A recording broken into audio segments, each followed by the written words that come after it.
आज हम भारतीय विमानन इतिहास की एक हालिया और बेहद दुखद घटना पर बात कर रहे हैं। जी। ये है एयर इंडिया की फ्लाइट AI-171, एक बोइंग 787-8 ड्रीमलाइनर।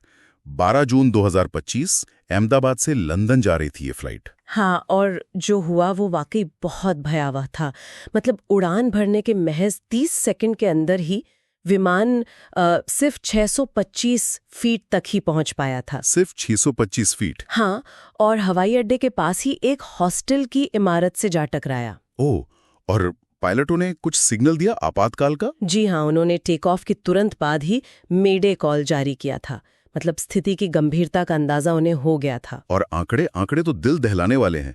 विमान में 242 लोग थे। हाँ, 230 यात्री और 12 क्रू मेंबर। इनमें से सिर्फ एक यात्री ही जीवित बच पाया। एक? बस एक? और जमीन पर भी नुकसान हुआ? जमीन पर भी दुर्भाग्य से 19 से 33 लोगों की मौत हुई और कई लोग घायल भी हुए। ये हाल के सालों की सबसे गंभीर विमानन त्रासदियों में गिनी जाएगी, यकीनन। निश्चित रूप से। तो आज की बातचीत में हम इसी दुर्घटना के जो तथ्य सामने आए हैं, जो जांच चल रही है, उसके अहम पहलू और इसका जो व्यापक असर हुआ है, उस पर फोकस करेंगे। हाँ, और हमारी जानकारी का आधार वो जांच रिपोर्ट के अंश है जो अभी तक उपलब्ध है। तो सबसे पहला सवाल और सबसे बड़ा सवाल, आखिर हुआ क्या था? जांचकर्ता क्या देख रहे हैं? मतलब ब्लैक बॉक्स का मिलना तो जरूरी रहा होगा। बिल्कुल, वो सबसे महत्वपूर्ण होता है।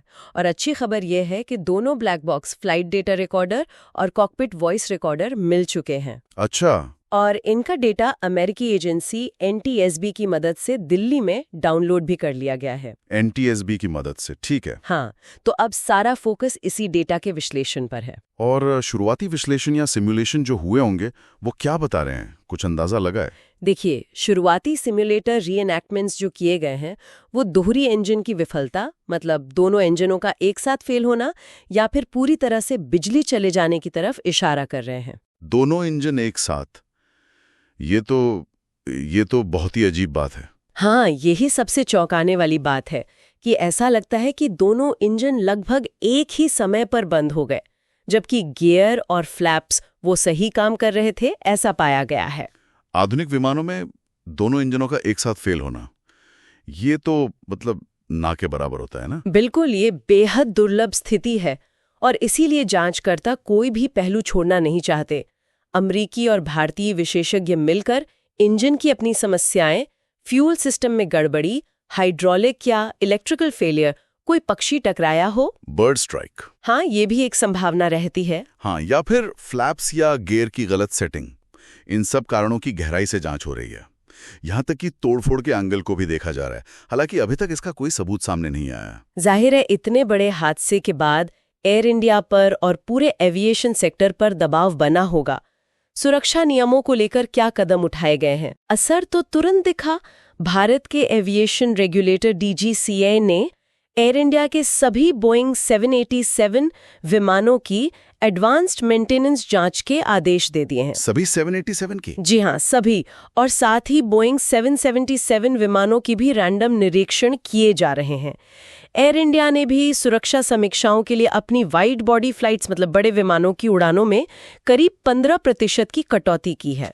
और पीड़ितों के परिवारों के लिए क्या व्यवस्था की गई है मुआवजे वगैरह को लेकर? हाँ, एयर इंडिया और टाटा समूह दोनों ने मिलकर अंतरिम मुआवजा दिया है। एयर इंडिया की तरफ से हर प्रभावित परिवार को 25 लाख रुपए और टाटा समूह ने 1 करोड़ रुपए का अतिरिक्त योगदान दिया है। अच्छा। सुनने में आया है कि करीब 2/3 परिवारों तक ये राशि पहुंच भी चुकी है। इस हादसे ने वो मॉन्ट्रियल कन्वेंशन वाले मुद्दे भी सामने ला दिए। हाँ, वो जो अंतर्राष्ट्रीय उड़ानों में एयरलाइन की देनदारी तय करता है। बिल्कुल। तो अब मांग उठ रही है कि बीमा के नियम और सख्त हो, रेगुलेटरी निगरानी बढ़ाई जाए और जवाबदेही के मानक भी कड़े हों।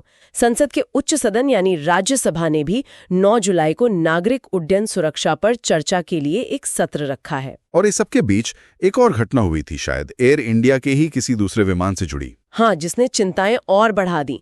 इस 78 हादसे के ठीक 2 दिन बाद 14 जून को दिल्ली से उड़ान भरने वाला एयर इंडिया का ही एक दूसरा विमान बोइंग 777 वो हवा में लगभग स्टॉल होने की स्थिति में आ गया था। स्टॉल? मतलब विमान ने हवा में पकड़ खो दी थी। जी लगभग।